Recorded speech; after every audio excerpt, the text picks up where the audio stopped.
मैंने कुछ एग्जांपल्स लिए हैं यहाँ पर, जहाँ पर हम लोग इन सभी फंक्शंस के लिए बिग ओ नोटेशंस निकालेंगे, फिर बिग ओमेगा नोटेशन निकालेंगे और फिर बिग थीटा नोटेशन निकालेंगे। तो मेरा एक एम है कि आपको इन एग्जांपल से समझ में आ जाना चाहिए कि हम जब किसी भी फंक्शन की बिग ओ नोटेशन निकालते हैं तो वो कैसे निकलती है और उसमें क्लोजेस्ट बाउंड का क्या मतलब है।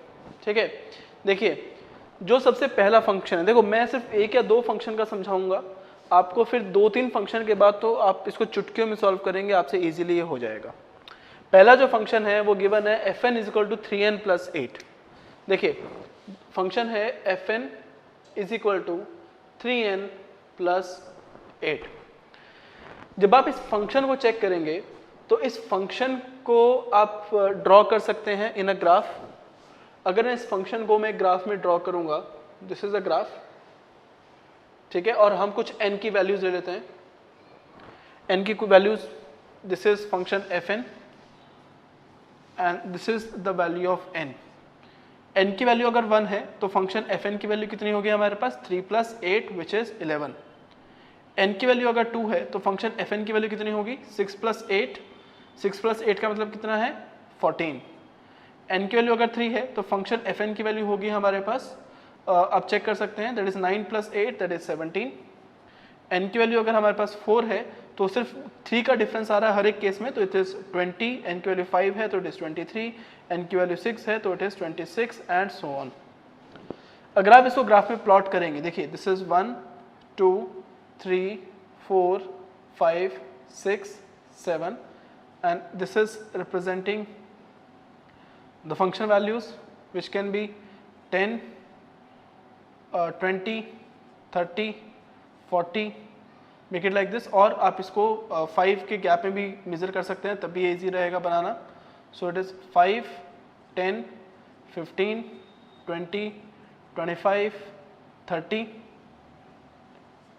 35, 40, 45 एंड सो ऑन। अब आप चेक करें, जब n की वैल्यू 1 है तो हमारे पास फंक्शन की वैल्यू है 11, जब n की वैल्यू 2 है तो फंक्शन की वैल्यू है 14, जब n की वैल्यू 3 है तो फंक्शन की वैल्यू है 17, जब n की वैल्यू 4 है तो फंक्शन की वैल्यू है 20, जब n की वैल्यू 5 है तो फंक्शन की वैल्यू है 23, जब n की वैल्यू 6 है तो फंक्शन की वैल्यू है 26। Okay, so this is 23 here and this is 26 here. Okay, और जब n की वैल्यू 0 है तो उस समय फंक्शन की वैल्यू है 8। तो आप इसको चेक करेंगे तो फंक्शन जो है वो स्ट्रेट इस तरीके से ग्रो कर रहा है, this is representing the function fn। ये इसी वजह से, बिकॉज ये एक लीनियरली ग्रो कर रहा है, इसका एक लीनियर स्लोप है, दैट इज वाई इस तरह का जो फंक्शन है इसकी टाइम कॉम्प्लेक्सिटी हमेशा लीनियर निकलेगी। अब इसके लिए अपर बाउंड क्या हो सकते हैं? अगर मैं एक फंक्शन इस तरीके से लेता हूं कि फंक्शन है हमारे पास gn is equal to n square, तो वो इसके लिए एक अपर बाउंड होगा। उसी तरीके से अगर मैं एक फंक्शन लेता हूं late us say hn which is equal to n cube, वो भी इसके लिए एक अपर बाउंड होगा। अगर मैं एक फंक्शन लेता हूं लेट अस से in और उसकी वैल्यू है हमारे पास n, तो क्या ये इसके लिए अपर बाउंड होगा या नहीं होगा, तो ये हमें चेक करना है।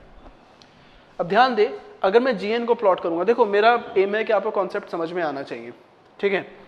तो अगर मैं gn को प्लॉट करता हूं यहां पर g ऑफ n, gn जो है वो है n स्क्वायर, अगर वैल्यू 1 है n की तो gn की वैल्यू कितनी होगी हमारे पास 1, अगर n की वैल्यू 2 है तो gn की वैल्यू कितनी होगी हमारे पास 4, n की वैल्यू 3 है तो gn की वैल्यू होगी हमारे पास 9, n की वैल्यू 4 तो gn की 16, n की वैल्यू 5 तो gn की 25, n की वैल्यू 6 तो gn की 36 एंड सो ऑन। अगर आप gn को इसी सेम ग्राफ में प्लॉट करेंगे तो क्या होगा, n की वैल्यू 1 तो gn की भी वैल्यू 1, तो gn यहाँ पर है इस समय पर, n की वैल्यू 0 तो gn इज ऑल्सो 0, जब n की वैल्यू 2 है तो gn की वैल्यू होगी 4, तो दिस इज रिप्रेजेंटिंग 4, n की वैल्यू 3 है तो gn की वैल्यू होगी हमारे पास 9, so this is representing 9, n की वैल्यू 4 है तो gn की 16, so this is representing 16, n की वैल्यू 5 है तो gn की 25, so this is representing 25, n की वैल्यू 6 है तो gn की 36, so this is representing 36। तो अगर आप इसको प्लॉट करेंगे तो ये किस तरीके से ग्रो कर रहा है, ये इस तरीके से ग्रो कर रहा है। तो ये हो गया हमारे पास फंक्शन gn। अब ध्यान दीजिए, कुछ छोटी n की वैल्यूज के साथ जो gn की वैल्यू है वो सब छोटी है, लेकिन gn जो है वो कब बड़ा हुआ, when n = 5। अगर आप इसको चेक करेंगे तो जहाँ पर हमारे पास n = 5 है तो ये जो पॉइंट हुआ, ये पॉइंट हुआ हमारे पास n0। और इस केस में कांस्टेंट c = हमने 1 लिया था, तो कांस्टेंट c = 1 और n की वैल्यू, n0 की वैल्यू 5 है, तो इस पॉइंट के बाद gn हमेशा fn से बड़ा है। तो हम यहाँ पर कह सकते हैं कि fn is order of g of n। क्यों? क्योंकि g ऑफ n का जो ग्रोथ रेट है वो fn से भी ज़्यादा है। उसी तरीके से जब आप h ऑफ n = n³ का ग्रोथ रेट चेक करेंगे तो इसका जो ग्रोथ रेट है वो g ऑफ n से भी ज़्यादा है। तो आप इसके लिए अगर आप इस तरह से ग्राफ ड्रॉ करेंगे तो आपको पता चलेगा कि fn can also be written as order of hn।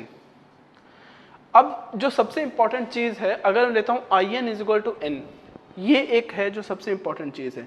इस तरीके से अगर आप ग्रोथ रेट अगर इस तरीके से एज्यूम कर रहे हैं n² n³ n⁴ n⁴ तो किसी भी फंक्शन के लिए there are infinite different functions जो कि उससे बड़े हो सकते हैं।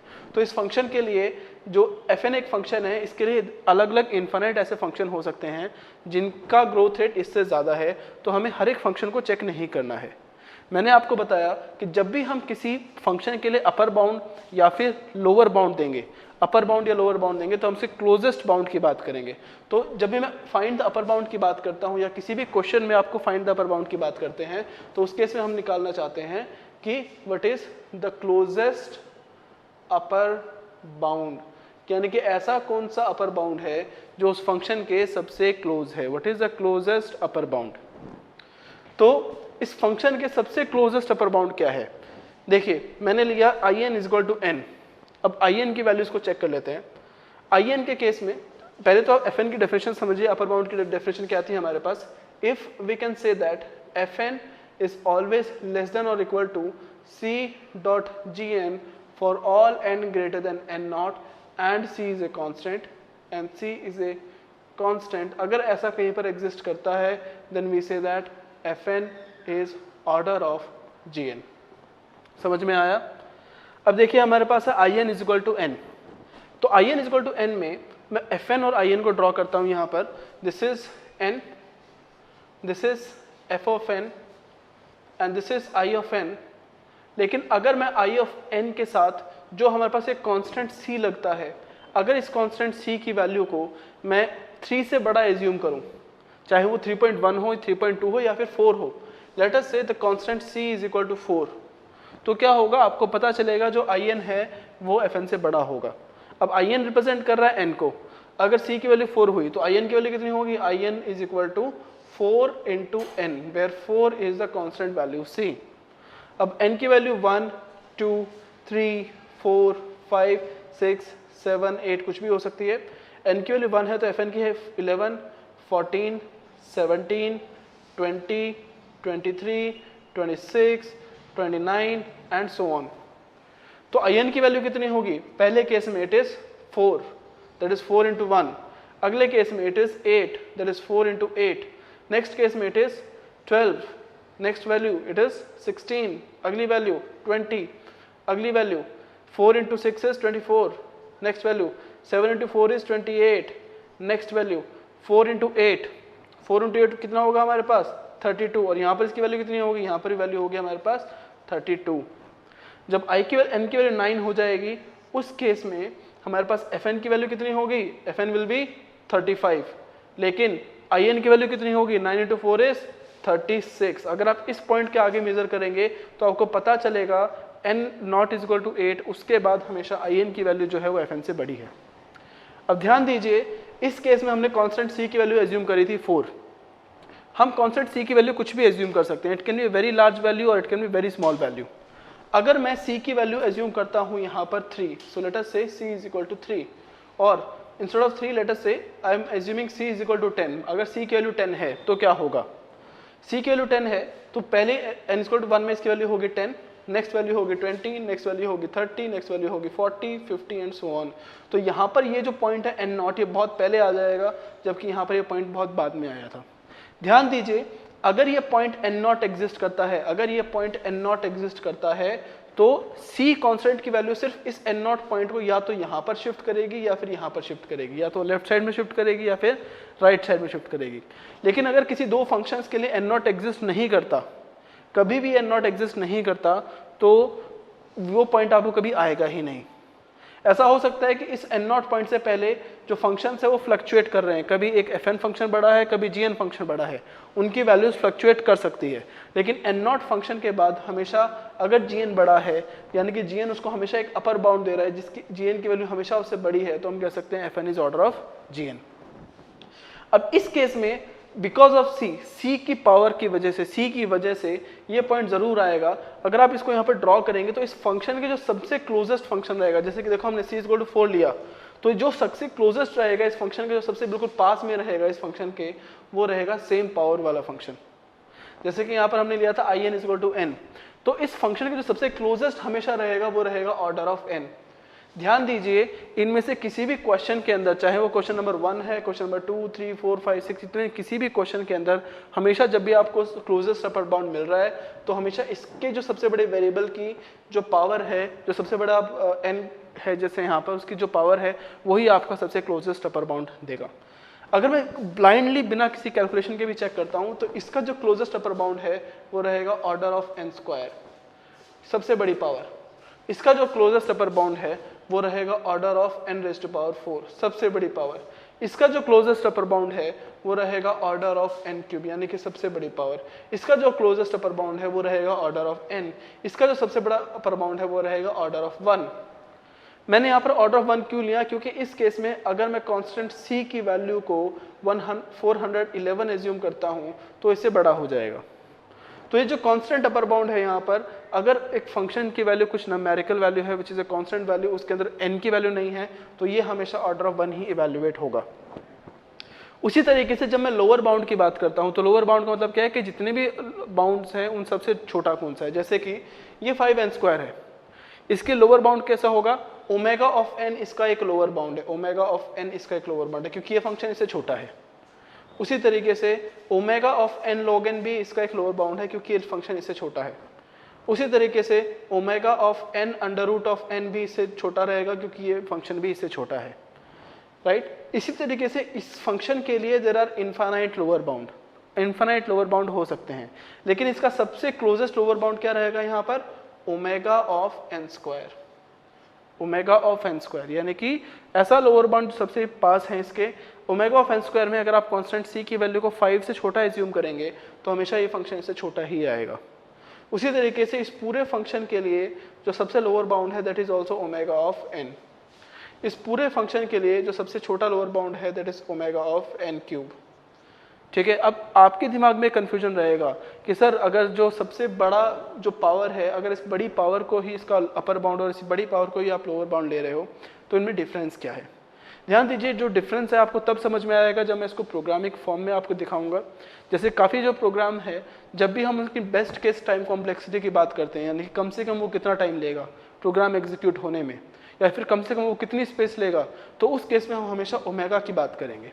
और जब भी किसी प्रोग्राम के बारे में हम अपर बाउंड की बात करते हैं कि वो प्रोग्राम एग्जीक्यूट होने में या मैक्सिमम कितना टाइम लेगा, या फिर वो प्रोग्राम मैक्सिमम कितनी स्पेस लेगा, जो हमारा वर्स्ट केस होता है, उसके लिए हम हमेशा अपर बाउंड की बात करते हैं। अब किसी भी फंक्शन के अंदर जब हमारा लोअर बाउंड और अपर बाउंड दोनों की वैल्यू सेम हो जाए, किसी प्रोग्राम के लिए लोअर बाउंड और अपर बाउंड दोनों की वैल्यू सेम हो जाए, उस केस में हम उस फंक्शन के लिए थीटा नोटेशन दे सकते हैं। ये जो चीज़ है थीटा नोटेशन में भी वैलिड है।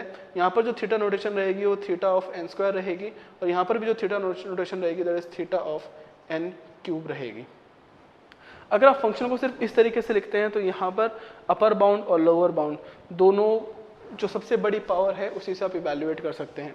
ठीक है, तो इस तरीके से आप निकाल सकते हैं, लेकिन प्रोग्रामिंग फॉर्म में इसको कैसे इवैल्यूएट करेंगे वो मैं आपको आने वाले कुछ वीडियोस के अंदर बताऊंगा। लेकिन सबसे पहले मैं आपको बताऊंगा कि अगर सिंपल आपके पास एक लूपिंग वाले प्रोग्राम है, जैसे कि फॉर लूप है, वाइल लूप है, डू वाइल लूप है, तो उन सब की टाइम कॉम्प्लेक्सिटी क्या होगी। फिर मैं आपको बताऊंगा कि एक सिंपल एक लीनियर सर्च अगर आप करते हैं तो लीनियर सर्च में लोअर बाउंड का कॉन्सेप्ट और अपर बाउंड का कॉन्सेप्ट किस तरीके से वैलिड है, और इसी तरीके से बाकी जो सर्चिंग एल्गोरिथम्स है या फिर बाकी जो भी एल्गोरिथम्स हम पूरे सब्जेक्ट में पढ़ने वाले हैं उन सब में ये लोअर बाउंड का कॉन्सेप्ट और अपर बाउंड का कॉन्सेप्ट किस तरीके से वैलिड है और उसमें किस तरीके से आप डिफ्रेंशिएट कर सकते हैं। अब मैं स्क्रीन को रब करता हूँ। स्क्रीन को रब करने के बाद फिर मैं आपको बताऊंगा कि अगर आपके पास कुछ सिंपल प्रोग्राम्स हैं, कुछ सिंपल लूपिंग वाले प्रोग्राम्स हैं, तो उन लूपिंग वाले प्रोग्राम में ये फंक्शन जो है ये किस तरीके से आप इवेल्युएट कर सकते हैं कि कितनी स्टेटमेंट्स एग्जीक्यूट हो रही हैं, और फिर उन स्टेटमेंट से आप निकाल सकते हैं कि उस फंक्शन की उन लूपिंग वाले स्टेटमेंट्स की टाइम कॉम्प्लेक्सिटी क्या रहेगी। ठीक है, मैं इसको रब करता हूँ, फिर मैं आपके पास वापस आता हूँ।